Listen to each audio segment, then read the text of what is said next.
Where are you on the road to recovery? This is a poster that we use quite a lot to show patients how people normally progress and what to look out for and that kind of thing. It helps them identify with where they're at in their journey. Just want to give you an overview. Green is good, red is bad. This says suffering down here. This is where most people come to see us. They've got a pain or something that they don't want to have and they want a solution, so they come to see us. And this is optimizing. And in the middle, this is the danger zone, we call it. The middle is things are kind of starting to feel better. Now, this is often where people, it's human nature, you forget about it when it stops hurting and people stop looking after themselves. Anyway, I digress. So this is how people tend to start. And this is the same whether for almost any treatment and even getting fit or making any kind of change, but we use it for chiropractic. I'd say 80% of people are like this. The first few sessions, there might not be any massive difference. And then after a little while, they start to notice a change. And then it significantly changes. And if they stick with it, then they see constant progress with ups and downs along the way. You know, some days are better than others. And sometimes you learn from that because, you know, you could be that you spent all day on the computer more than usual. And so you were stiff and achy the next day and you kind of learn from that. But for the most part, this is how most people go. So you start off a couple of sessions in, you start to feel better, and then generally things improve. Not everybody responds like that. Some people feel worse before they get better. Why is that? Well, oftentimes we're moving things around when we start at the very beginning. We're moving things around that haven't moved in ages. It's a bit like starting to exercise when you haven't done it for forever or for years. Your body might protest a little bit because things are moving and it's setting off a bit of inflammation. That's all it is. So it's not actually getting worse, it's just feeling a bit more stiff or a bit more sore. And so it's really important to anticipate this and know what to do.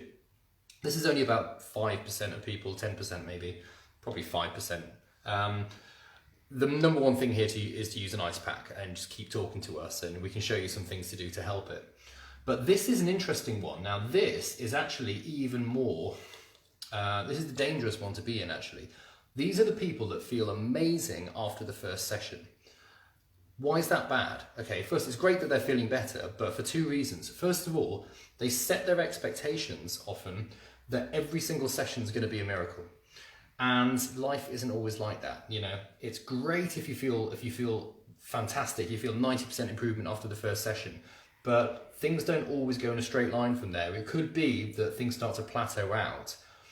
And what we want to do is have this conversation where you want to stick with it long enough to actually make changes, not just patch you up and make you feel good for a couple of days, and then you're back with the same problem a week later. So this is where we have to talk to people about, looking at the longer term goal and understanding that things in the body can take a bit of time to change.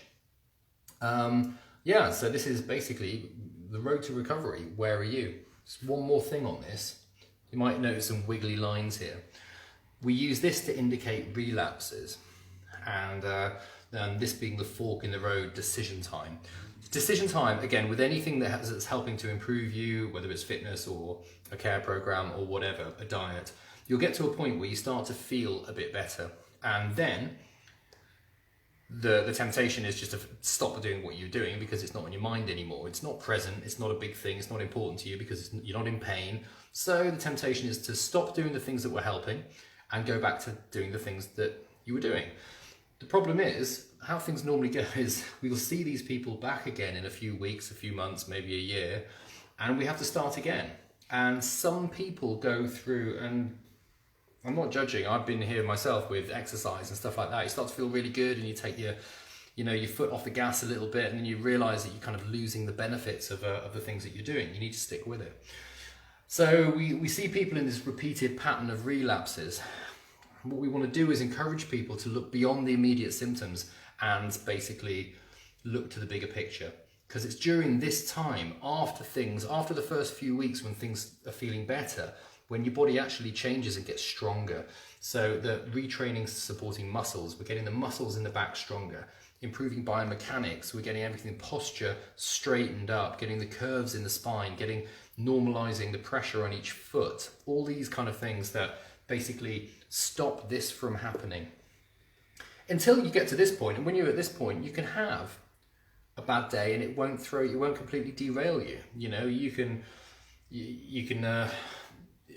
yeah, be a bit lazy for a few days, or even bend in a way that you shouldn't do and stuff like that. And because your body's stronger, you can get away with it. And this is where we want to get people. This is where we want to get you. So that was a brief synopsis of this poster, but I find it's a quite useful way of explaining things. And if you've got any questions about that, just pop them in the comments. I'll see you soon. Take care.